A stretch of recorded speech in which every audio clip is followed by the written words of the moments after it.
Eric Jensen. And I'm Hannah Boca. Berkshire Hathaway Real Estate. We're stoked to be with you today. We're going to do a shorter video. Hannah's going to... We can keep going. Let's keep going. Hannah is going to share some stats with us today on Salt Lake County. Yeah, so not much has changed in the last little bit, but right now we're sitting at 438 active listings.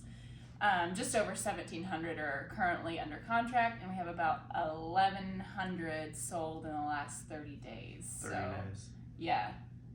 So if you take obviously a 30-day average, how many a day are we seeing?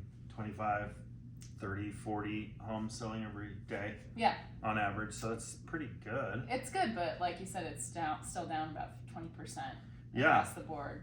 We're down about 20% from last year in sales from last year. That might not seem like that much, the number 20, but when you put it in a percentage, it's pretty high. But it is seasonal right now. Yeah, part of it. So hopefully in the spring it'll pick back up. But hopefully. Like if you have a buyer right now and you're like only have 438 options in Salt Lake County, it's limited. It's pretty brutal. It can be brutal. We work so hard though, and we come up with creative ways to help you guys out. There's tactics, there's methods that help you as our buyer stand above the rest. I mean, my mom and I we basically found properties not on the market that fit our client's description last week and wrote like 20 personal letters, pretty much begging them to be willing to maybe sell their houses to our clients. Pleading, begging. We door knock, we call in areas saying we have a buyer looking for a home like yours, or at least in this area. Yeah. We send out emails. We work really hard. Yeah, for sure. I think some people don't see the behind the scenes of like all that realtors do. They think we just like open a door and. That's right. Yeah. It's easy. But I know that you wanted to talk about something. I'm thinking it's real estate related. Yeah. So, the power of listening. Yeah. The power of listening applies to home life, to a marriage, to children, which sometimes that's easy to say, oh, I don't really need to listen to my kids. They just need to listen to me, but. And kids, your clients. And your clients. Well, but I just want to say kids need to be listened to. Yeah. Right. And our clients, when we are doing our jobs right, we listen and deliver on the needs they're telling us. So we're really good at listening.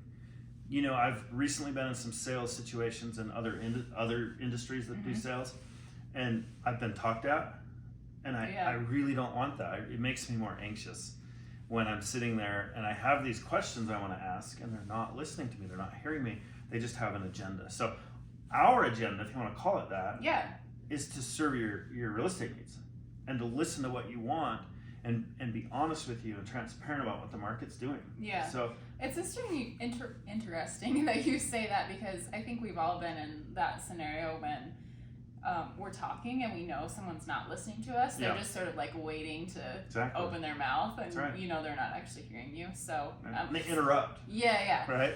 It's definitely a skill that it is a skill. I think as a team we're all working on to be better at, because you can always be a better listener, I think. All the time. Yeah.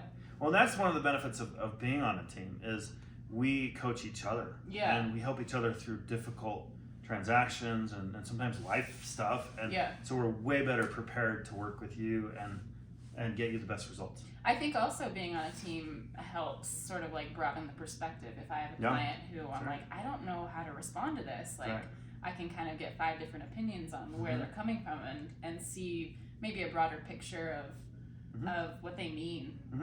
Like perspective. Yeah. We love perspective because it helps me be more resilient in my life. Yeah. And just deal with things in a more graceful way. Yeah, definitely. Taking a step back and not taking it personally. We talk about that all the time. Not taking it personally. It's not about us. It's not about us. It's about you. We love you. And as always, we want to see you.